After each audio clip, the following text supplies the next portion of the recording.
रुकन कानून साज कौंसिल BRS कलवाकुंटला कविता ने बयारम स्टील प्लांट के क़याम को तेलंगाना के अवाम का आईनी हक करार दिया। वो अपनी रिहायशगाह वाक़ बंजाराहिल्स में मीडिया के नुमाइंदों से बात कर रही थी कि कविता ने कहा कि जब तेलंगाना को एक अलहदा रियासत के तौर पर तश्कील दिया जा रहा था, तब उस वक्त हमारी नई रियासत के लिए ये वादा किया गया था कि खम्मम ज़िले में एक स्टील फैक्ट्री कायम की जाएगी। उन्होंने बताया कि ज़िला खम्मम पसमानदा और कसीर क़बायली इलाकों और आबादी पर मुश्तमिल है। यहाँ रोज़गार के मौक़े पैदा करने के लिए खुसूसी तवज्जो की ज़रूरत है। बयारम स्टील प्लांट के क़याम का वादा आंध्र प्रदेश तंजीम जदीद एक्ट का हिस्सा है और हम मरकज़ की BJP हुकूमत से पुरज़ोर मुतालबा करते हैं कि वो फिलफूर इस वादे को अमली जामा पहनाएं। के कविता ने कहा कि बदकिस्मती से गुज़िश्ता कल पार्लियामेंट में ये कहा गया है कि इस प्लांट के क़याम की कोई गुंजाइश नहीं है और इस प्रोजेक्ट के हवाले से कोई मंसूबा नहीं है। BRS दौरे इक़्तिदार में KCR ने मुतादिद मौक़े पर इस सिलसिले में मरकज़ पर दबाव डाला, लेकिन BJP हुकूमत ने आयरन ओवर के मेयार का बहाना बनाते हुए फैक्ट्री के क़याम को नामुमकिन करार दिया।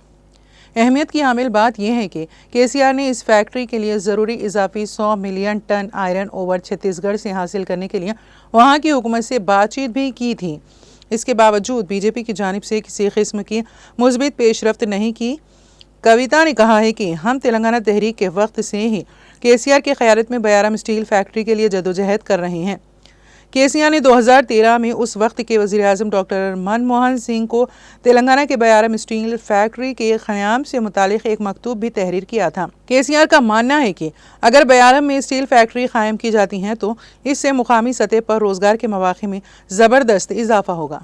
आंध्र प्रदेश तंजीम जदीद एक्ट में किए गए वादे के मुताबिक मरकज़ में जो भी पार्टी बरसर इख्तिदार हो, उसे कानून के निफाज को यकीनी बनाना होता है। BJP जो कि 10 साल से ज़्यादा अरसे से इख्तिदार में है, इस वादे पर अमल नहीं कर रही हैं।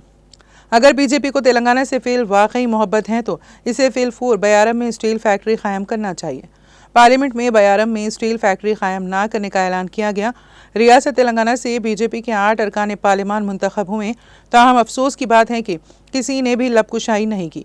कविता ने कहा कि बयारम स्टील प्लांट का क़याम महज एक वादा नहीं, बल्कि ये तेलंगाना की तश्कील के वक्त किया गया एक आईनी अहद भी है। मरकज़ी हुकूमत का इस वादे की तकमील से इनकार खम्मम ज़िले के पसमानदा और क़बायली इलाक़ों के अवाम के साथ सरी नाइंसाफ़ी के मुतरादिफ हैं।